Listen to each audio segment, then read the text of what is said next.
তো এতিয়া অলপ ওলাই আহিলোঁ ভিৰ কিবা কিবি অলপ বজাৰ কৰিম বুলি।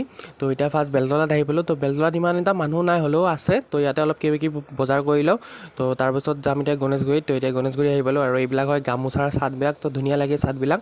তাৰপিছত আৰু গণেশগুৰিত মানে বহুতখিনি মানুহ আছে, বেলতলাতকৈ মানে গণেশগুৰিত বহুতখিনি মানুহ আছে, পূৰা একদম হেঁচা ঠেলা হৈ গৈছে।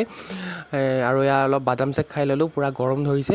আৰু ইয়াৰ গণেশগুৰিত যিখন বিহুখন দিছপুৰ কলেজৰ পিছফালে যিখন সেই বিহুখনৰ এইখন পেণ্ডেল আৰু কিবা কিবি বজাৰ কৰি ল'লোঁ।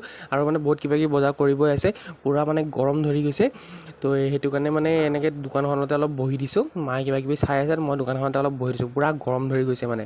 আৰু এয়া চাওক ৰাতি 10টামান বাজি গ'ল। তো দোকানবিলাকো বন্ধ কৰিব ধৰিছে আৰু ৰাস্তাটো মানে গাড়ী চাড়ী পূৰা কমি গৈছে। আৰু আমি ৰাতিকৈ আহিলোঁ ন, 6টামান বজাত ওলাই আহিলোঁ। আৰু এইকেইখন দোকানৰ অবিহনে মানে বিহুৰ বজাৰটো অসম্পূৰ্ণ নিচিনা হৈ থাকে। গামোচাৰ দোকান, তাৰপিছত চাটৰ তাঁতৰ। আৰু ইয়াৰ ৰাজধানী মছজিদ পালোঁ। এতিয়া মানে গাড়ী একদমেই কম, বহুত কম। এতিয়া কিবাকৈ এইখন বেটাৰী ৰিক্সা পালোঁ, ইয়াতে উঠি ঘৰত গৈ আছোঁ এতিয়া। তো আকৌ লগ পাম মানে নেক্সট ভিডিঅ'ত। তেতিয়ালৈ বা